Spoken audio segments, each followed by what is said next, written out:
students. Good evening, everyone. I am Kim Lim. I am a new face here in Hope Talk. I hope everyone have a good and blessed evening. We are with our newest NCLEX passer. Without further ado, let me give the floor to Miss Rose. Hello, Miss Rose Bell. How are you? Hello, ma'am. Kamusta po? Kamusta? How does it feel na you are a USRN na? Ay, hindi po. Hanggang ngayon hindi pa rin nagsisink in. Nakapasa po ako ng NCLEX. Parang it's a surreal feeling, right? Yes, Parang ma'am. you're still on the cloud nine. When did you Opo. take the exam po, ma'am? Last November 30, ma'am. November 30. Oh, so Ah, fresh na fresh pa. Parang ano pa, cloud nine ka pa. When opo. Okay, so we'll just talk about your experience here in Hope Talk. So, can you please introduce yourself? What was your nursing background? Were you working previously? Where did you graduated and when? Was it recently lang or was it long time na like me? I think it's long time like you, ma'am. I am Rose Belentendes. I was graduated last 2010 at Cebu Institute of Technology University. Then, my hospital experience is 3 years at Chonghua Hospital here in Cebu. Oh, so you're a Cebuana. Pit senior, ma'am. It's Pit senior, senior, ma'am. No, Roosevelt. dito lang ako ma'am nag-aral pero I'm from Ah, Mindanao, Surigao. oh yeah, yeah. Yes, Oo. yes, yes. Our friends from Mindanao, usually they will be sending their children to Cebu, especially for yung mga specialized na school, like the nursing school, the Yes. medical courses. So they'll really send their children to Cebu. That's the nearest. Yes Okay. po. So you were working with Chonghua. 3 years lang po ma'am until 2019, 2016 to 2019. Then nag-shift po ako into BPO hanggang So yeah. ngayon. Okay, you have a brief experience on the bedside, then you shifted to the BPO. Okay, that's good. Yes. So can you tell us, ma'am, and can you tell your classmates here, how did you prepare for your NCLEX? Like, how did you condition your mind, mentally, physically, and how did it went? Actually ma'am, hindi talaga ako dapat magte-take ng NCLEX. Because yung goal ko lang kasi sa Qatar or Dubai, yung ganun. Then, a friend of mine, office mate ko, siya yung nag-encourage sa akin na mag-NCLEX kami, which is an IPAS student din. Tatlo kami niyan. Nag-ano. And then, financially, hindi talaga ako makaka-afford ng ng pang NCLEX ko. But luckily, fortunately, may uncle ako na nag-support sa akin financially. So, doon na nag-start. Then, I took sa yung Phonetics Scholar ma'am para mabawasan lang yung gastos sa pag-process sa NCLEX exam ko. Luckily, I'm one of the Phonetics Scholar po. Okay, Yun. congratulations. So it's a double congratulations kasi nga, you were one of the scholars Yes. of Phonetics of our partner corporate Phonetics, and you also passed the NCLEX. So that is a big, big success on your part. And to those our classmates, na who are, spending financially to continue sustain their NCLEX journey, they can relate to your experience that it is really a heavy load if you are working in the Philippines, unlike if you are working in the other parts of the world, Independent. preparing for your NCLEX, it's not that heavy. It's the expense of paying your NCLEX exam, especially Yes. those who are part of the scholarship program of some corporate or some agency. So that is a big success on your part, ma'am. So Yes. congratulations, big, big, huge congratulations on that. So maybe you can share to your classmates what kind of materials or what have you been using during your review in part of your preparation for NCLEX, aside from, listening to the classes, to the lectures of our educators here in IPAS? Wala talaga akong ginamit na ibang ma'am, materials. Yun lang yung recorded lang lagi ako ma'am kasi BPO ako, so 9 to 5 yung duty ko. Every time nasa office ako, dun din ako nagsa-study. So recorded lang talaga ako. Until first, thankful kasi ako sa dalawang coaches ko, which is si Sir Justin at first, then second is si Mr. Sanda. Yun talaga Yes. yung, oo. Si Sir Justin yung first kasi siya yung nag-timeline sa akin, ma'am, na dapat matapos ko yung isang cycle sa ganito kasi parang magbabakasyon yata siya. Pero hindi na siya nakabalik sa akin. Yun yung pumalit sa kanya si Ma'am Eros na. So natapos ko yung one cycle na everyday talaga ako nagsa-study. Okay, aside from you belong also to the team replay. I myself, during the review, I'm Ah, also team replay because, well, I was not working at the moment, but I have a kid, so, and the family to render service. So, medyo, di ba, mahirap mahirap ano yun talaga po, talaga yung Ma'am. time, yeah, to manage the time. So, we need to gamble our time and we need to strategize. That is really Yes. the important thing during the review. So aside from listening to the replay, to the class replay, have you used the roadmap? Have you utilized the roadmap? Honestly, Ma'am, hindi ko talaga na-utilize yung roadmap. Kasi minsan, may mga times din hindi ako nakakapag-study kasi busy din ako sa work. Yung pagtulog ko sa umaga, yung hanggang hapon na yun. So minsan, nakakaligtaan ko talaga. Pero bumabawi naman ako. Yung lectures lang talaga po, Ma'am. Yung mga drills, doon talaga ko sinanay. At saka yung Archer. So you subscribe with Archer QBanks. Sa QBanks po, Ma'am. Do'n ko po nahasa yung SACAT, yung Computer Adaptive Test ko. Do'n yun, mga strategies din ni Miss Rosenda, yung binabahagi niya sa amin. So how long did you subscribe with Archer, ma'am? 3 months, Ma'am. Final nun is yung araw din na pag-exam ko. Yung Oh, katapusan ng pag-subscribe ko ng Archer. oo. Tiniming ko lang talaga na November 30, wala na. Oo. Oo. So sinakto mo lang yung subscription Oo. with your Gustong-gusto ko exam. sana sa sa UWorld kasi hindi ko talaga afford. Okey It's naman a little din. pricey ang New World, but yeah, Mm. they will yield the same experience man with the QBanks. Yes po, Ma'am. Sa So at QBanks least, minsan Ma'am, siyempre para kang hindi ka gaganang kasi yung mga first ko is fail, oo, yes, readiness, yes. fail, yung gano'n. Pero nandiyan kasi si Coach Rosenda yung lagi kang ini-encourage. Sige, patuloy Mm. mo lang gano'n Everyday, 85 items yung sinasanay kong anuhin for 4 hours, gano'n. Tsaka yung sakat din, lagi minsan may fail then borderline. Pero wag kang paghihina ng loob kasi part lang din yun. So ako more on rationalization, dun ako nag-focus para yung Oo. sa retention ko. Yeah, totoo yan. Mm. Alam mo, that is also our advice to our classmates, ano? During the first part of answering the QBanks, talagang hindi mo talaga i-expect na you will have a high scores or yung kumbaga magiging madali, 'di ba? Oo. Yung pag-answer. It will be really hard during the first time. And yun nga, yun ang sabi mo na hindi dapat panghinaan ng loob because it is your first time answering the QBank and sa pag-continue ng pag-answer, masasanay din. And you Opo. can strategize, oo. Magiging bihasa din and on how to do the prioritization, how to Yan po, Ma'am. delegation, ma-apply mo din, 'di ba? Opo. Especially kung continuous and everyday. Because ika nga, 'di ba, consistency is the key. Yes 'Pag hindi ka po. consistent, once you started the QBank and parang naano mo na, "Ay naku, parang hindi naman maganda yung score ko, 'wag na lang," 'di ba? 'Pag pinaghinaan ka ng loob parang, Minsan gano'n 'wag din na, ako kasi, Ma'am. oo, 'wag na lang i-continue kasi parang hindi naman pala ako nito, yung parang gano'n. Oo. May mga gano'n tayong ano, mentality, pero the best is to continue and to move forward. Para at least ma-practice natin kasi we are improving. We will Yes po, improve Ma'am. as we continue to answer the QBank.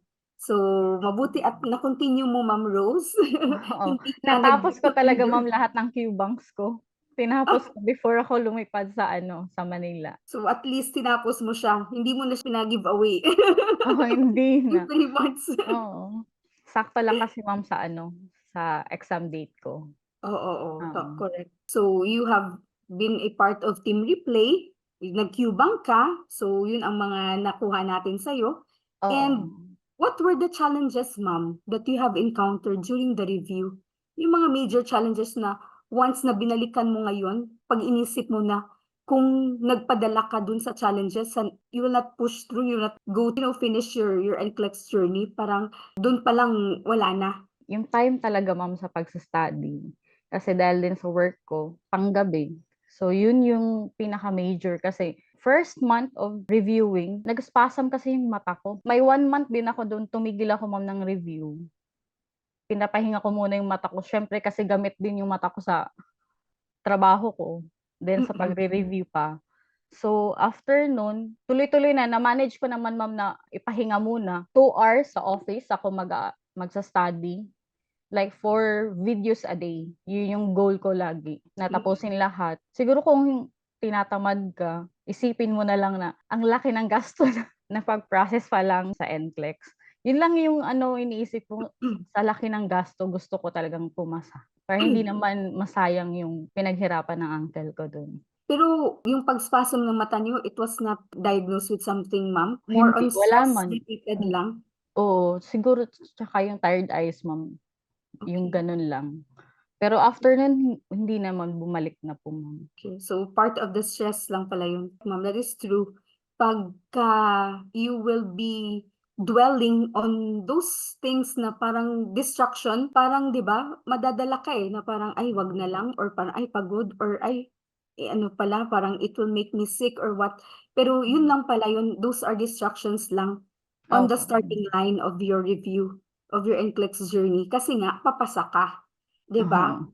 At saka iba yung feeling when you already pass and you already succeed, na parang, oh, I have been through these things, na parang grabe yung joy mo sa heart mo dahil nga 'di Totoo, ba ma'am. na-surpass mo lahat ng mga Yes. nangyari. Oo. Oo.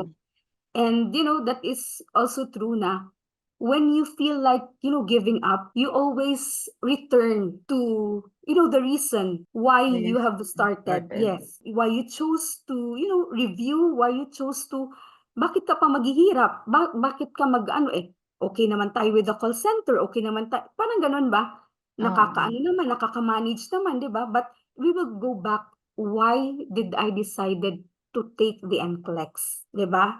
Yes Kasi po. for me, personally, I was already working in Saudi Arabia, although hindi ganun ka skyrocket yung salary, but it will give you comfortable life, parang ganun. Mm. But whenever I feel like giving up during the NCLEX preparation, during my time, kasi may time man na nagka-urtikarya na ako, as in, kahit hangin na lang yung hingahin ko, nangangati na ako. So parang sabi ko, yun nga, prayers talaga, and yung motivation kung bakit talaga ikaw na-decide na to take the NCLEX. Why would you take, or why would you risk these things?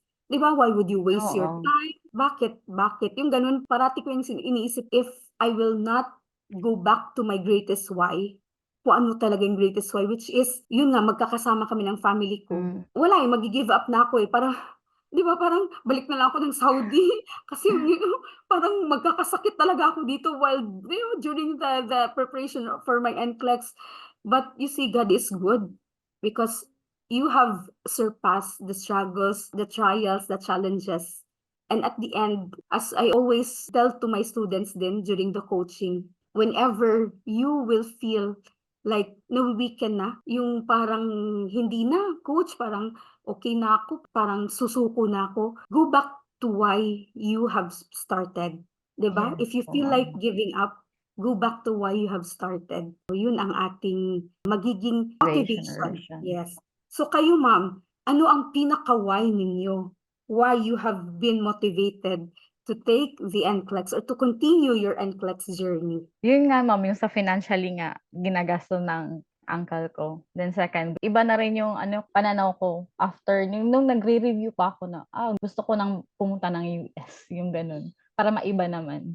Para to continue din yung profession ko as a nurse. Hindi na yung sa BPO. Kasi minsan nga sa mga coaching namin ni Miss Rosenda, minsan umiiwas ako. Ang dami kong dahilan. Pero hindi talaga ako nakakaiwas, ma'am, kasi pagsasabihan ako ni Ma'am Rosenda na ngayon na wala na akong magagawa. Grabe yung pasasalamat ko talaga sa kanya, yung tiyaga niya, kasi minsan yung time ko yung inaano niya kaysa sa time niya. Mas sinusunod niya yung time ko kaysa comfortable nga time niya. Yun talaga yung major shout out talaga kay Ma'am Rosenda. Sana nandito si Ma'am Rose, Ma'am Eros. Oo, I si hope Ma'am she's with Ero. us. Oo, para at least she can hear your kind words towards her. 'Di ba nga? Kasi nakakatama ng puso, especially those Oo. din sa member din ng coaching staff, coaching group, na parang yung mga coaches, they will really feel yung parang your success is their success din po, ma'am. whenever we have students na nakapasa, we are very, Mm. very over the moon din. Oo Pagka-happy nga. sila, grabe din, iba din yung feeling namin. Yung parang heaven din Ayun whenever nga. naka-receive kami ng mga news na ganyan, ma'am, Mm. nakapasa po kami, ganito. Parang iba. Iba. Kasi, di ba, we are part of that person's success. So parang kahit na nga hindi mo kami i-shout out, pero it's really yung parang thankful, 'di ba? So how Ayan much more po, si Ma'am ma'am. Eros na shinout Oo. out mo. So Oo. shout out kay Ma'am Eros. Eh, Ma'am Sana Erin. naka ano kayo, Ma'am Eros, you're listening to us right now, Oo 'di nga. ba? Minsan nga, ma'am, sa coaching namin, siyempre hindi talaga ng concept alam mo, yung Yes, gano'n. yes. Minsan 'pag may nagtatanong siya sa'kin ng may isang tanong ta's hindi ko talaga masagot, sasabihan pa lang siya, "Siguro ma'am nakalimutan mo lang." To make you encourage na, baka hindi ko talaga alam sa sarili ko, pero siya na, nakalimutan mo lang ta's i-explain." Yun yung pinaka-ano ni Ma'am Rosenda kasi siya mismo yung gumagawa talaga ng paraan to motivate you. Yes, yes, yes, that's Hmm, true. To keep also the spirit of the student high. Kasi minsan yes. naman talaga when you are under stress, minsan sa madalas kakaligtaan talaga natin, especially na 'pag marami na yung mga na-attendan mong class. So minsan nagpa-pile up Oo. na sa ating memory. So Hindi. nagkakaroon na ng memory gap. So at least you had a good experience with Ma'am Rosenda sa Opo, coaching niya. ma'am. So was it to Justin lang po ba and Ma'am Rosenda during your coaching po? Oo, sila po first si Sir Justin, then parang nalipat yata siya sa Carousel nun, kaya napuntahan ako ni Miss Rosenda. Oo, baka may mga changes lang, oo. Oo. At least, you had a good experience with Coach Eros. So during your review, ma'am, may mga challenges po ba with, when in terms sa concept, when in terms sa mga aside from your time management, may challenges po ba tayo with the concept, with retention sa concept? Dalawang cycle kasi, ma'am, in-attendan kong ano, sa first cycle parang grabe yung study ko, pero malalaman mo talaga if magjo-join ka sa isa pang cycle kung may retention ka. Happily is may retention talaga, ma'am, sa mga lectures, lalo na kala Sir Jay, Ma'am Rosana, Ma'am Paula. Yun yung marami kasi lang strategy para ma-retain yung mga sinasabi nila, mga tinuturo nila sa lectures. Importante talaga yung pakikinig din. Kahit sa replay lang ako, gustong-gusto ko man mag-live, mag-join sa live, pero hindi talaga kaya sa oras talaga. Pero happy naman ako sa replay, gano'n. Mm. Lalo na sa pagdating sa drills. Yun yung mga happy moments yun yung Happy masayang part talaga, ma'am, yung sa drills. Hindi ka talaga maboboring basta si Sir Lim na. 'pag si Ryan na parang ano Oo, si lang, Sir Ryan Lim. joke lang.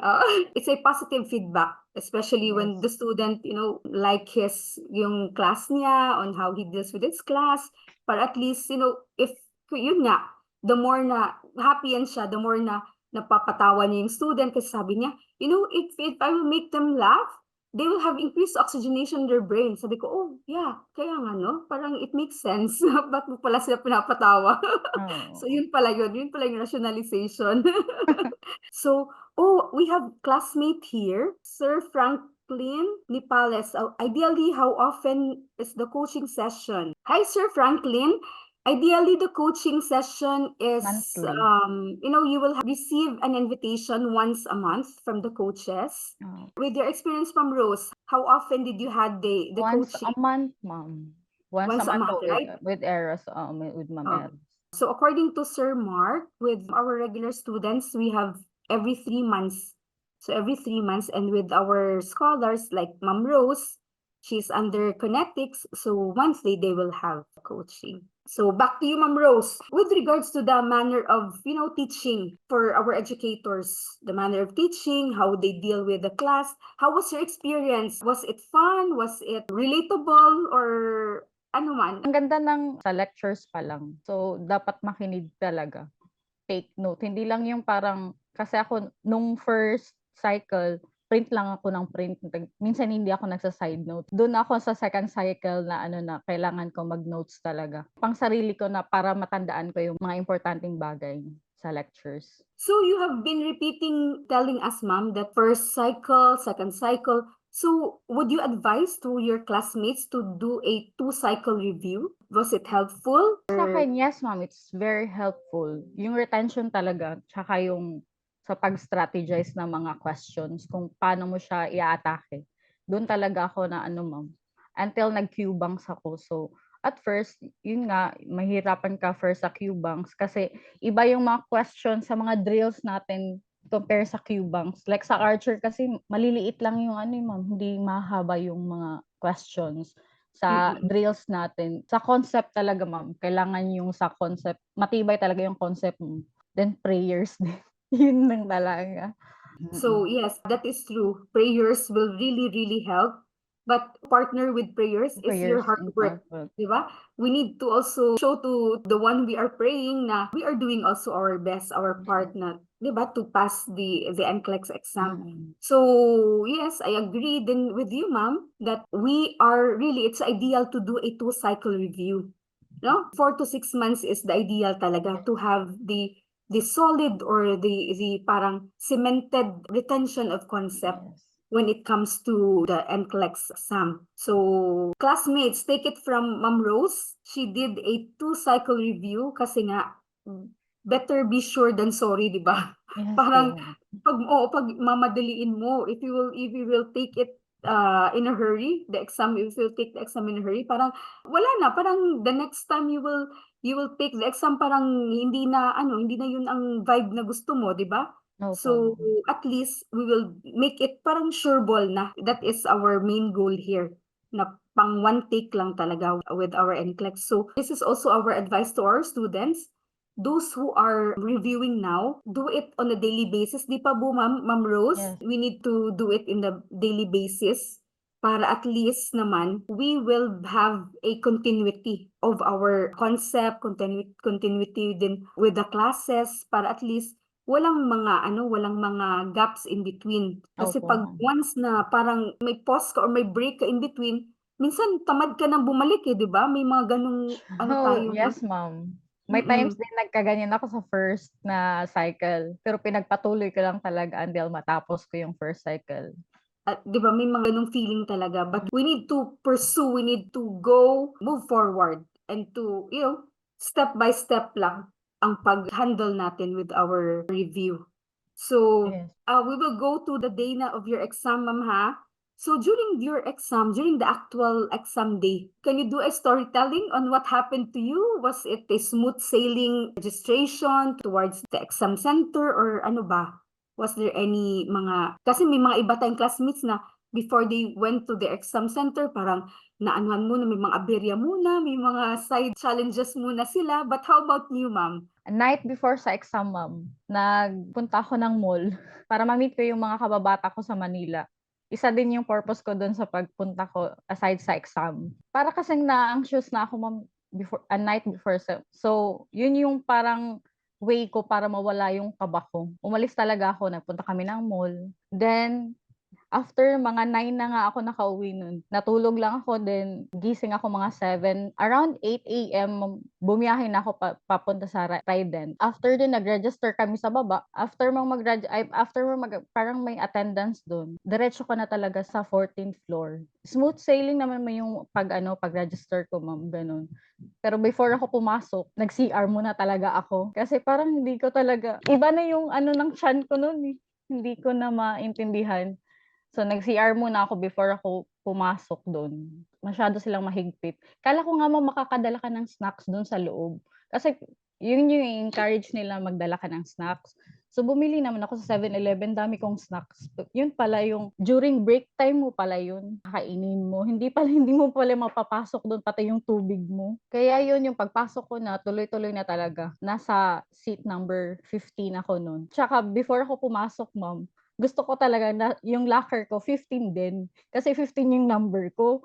Ako na, sana naman 15 yung number ko para tuloy-tuloy na yung parang kung anong gusto ko, yun yung nangyayari. Pag upo ko sa upuan ko, huminga muna ako ng malalim doon, ma'am. Nagdasal muna ako before ako proceed dun sa may sasagutan ka muna before ka makapasok talaga. Nung nag-start yung question number 1 ko, parang nag-blur yung paningin ko.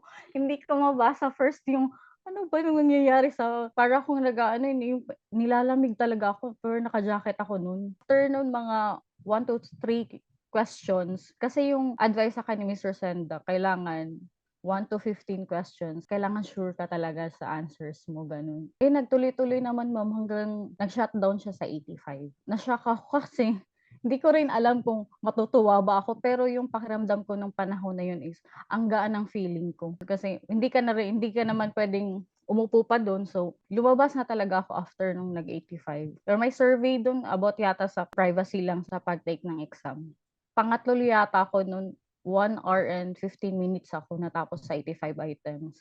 Pangatlo ako sa natapos dun. Yung tinanong ko pa nga yung nasa front desk dun, ako ba yung unang natapos o may natapos na bang iba? Siya, "Hindi ma'am, pangatlo ka." Gano'n. Hindi ko talaga alam kung ang gaan ng feeling ko, siguro yung feeling ko na pasa na talaga ako pero hindi pa ako sure kasi wala pa namang result. Pero lahat ng mga tao dun ma'am, yung parang may mga signs na. Kasi sabi ng front desk na, "Papasa ka ma'am." Gumanon siya sa'kin, ako, "Huh?" Na-shock ako. After nun ma'am kasi after magla-log out ka, tapos diretso ka na sa elevator. Pagsakay ko ng elevator, 14th floor dun, tumigil siya sa 10th floor. May lalaki dun na pumasok din. Nagtanong siya sa'kin na, "Nag-exam ka?" Gumanon siya na, "Yes sir," nga na. Alam kong papasa ka. Alam mo yun yung feeling ma'am, iba talaga yung feeling ko nun. Ang gaan-gaan ko, lahat na lang ng tao sasabihin na papasa ako kasi yun yung parang mina-manifest ko talaga since nag-start ako mag-review. So, ang gaan talaga ng feeling ko nung paglabas ko ng Trident. Wala na talaga. May isang question nun ma'am, hindi ko matandaan yung mga question na sinagot ko.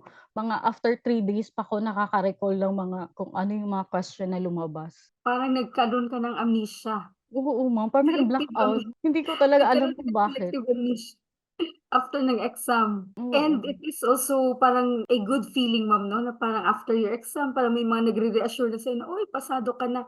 Hindi mo na-meet si oo. Kuya Guard. Hindi. Sila ng ano, Parang empleyado siguro yun ma'am dun sa isa sa mga floors dun sa Trident. Pero magaan na mm. din talaga yung feeling ko na natapos na talaga lahat. Alam ko naman ginawa ko yung best ko. Hindi naman siya yung ang ano kasi ma'am parang hindi ko alam bakit ganun yung mga question, pero parang nadadalian lang ako. Hindi ko alam kung bakit, siguro para sa'kin talaga yung mga question na yun. Na ano, nako-compare lang ako yung sa kaibigan ko, eh. So parang binigay na sa'yo, parang Yes. "Eto na Ma'am Rose, hinain ko na sa'yo. Ang iyong gagawin na lang ay is to answer everything that you have Yes. learned." 'Di ba? Parang Oo. gano'n. And siguro din ma'am naka-help din kasi nag-Q-Bank ka. That was the end product kumbaga. Dahil nga Mm. na yung mind mo na-set mo na everything na parang ito na, I am answering daily itong mga this much na questions. So, naano mo na, even your body is already parang relax na lang during the time that you're answering your exam. With your experience, ma'am, can you tell us ano yung feedback mo with the overall review program of IPAS? It really helps talaga ma'am sa mga students nga nagre-review ngayon. Lectures, drills, coaching, then yung weekly na report. Kailangan talaga kasi para ma-assess mo yung progress mo kung saan ka. Especially sa coaching session ma'am, dapat talagang hindi mo iwasan. Dapat mag-coaching ka talaga once a month or every 3 months, ganun.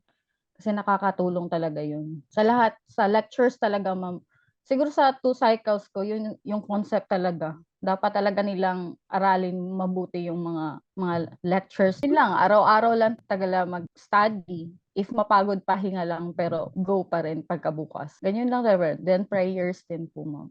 Siguro yung ano din, vitamins din, nakakatulong din yun. Proper rest. So yun ang mga advices mo to your Oo. classmate. So with all these struggles and all the success and all the humbling experience with your NCLEX journey, ma'am, can you tell us how you foresee yourself when you enter the United States of America?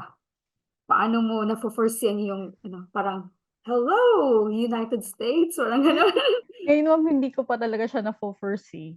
Pero excited ako nga na makapuntang US. Kasi gusto ko rin talaga bumalik sa hospital. Iba pa So rin any talaga plans, yung ma'am? So as part of our Hope Talk, you will have your certificate from IPAS.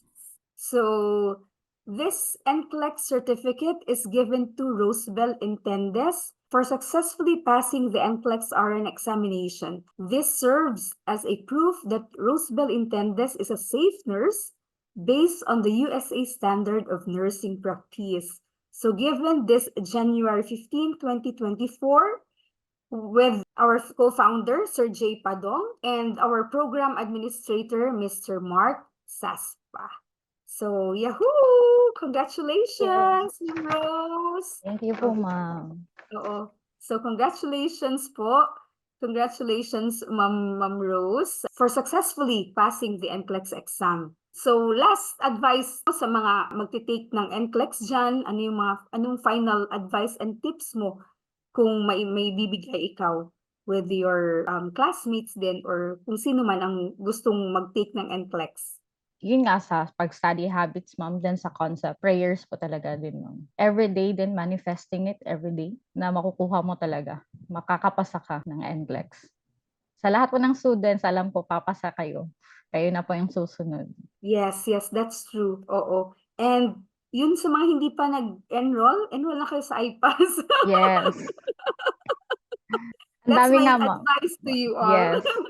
Diba, ma'am? Oo. Yes. How massive na ng produce, kumbaga, yung mga production ng IPAS, yung mga products nila. So, you will really not go wrong with IPAS. Kasi ang dami-dami, especially those who are doing the verbal testimonies with their experience sa IPAS, with the program, with the coaching, with the lectures. So, yeah. Personally, hindi ka mapapahiya when you really will tell to your friends and to your classmates back then na parang, uy, I pass na kayo because really, I passed with IPAS. Di ba po, Ma'am Yes. Rose? Yes, ma'am. So, thank you, Ma'am Rose. Thank you for joining us. Thank you for sparing your time with us. IPAS processing made easy for you.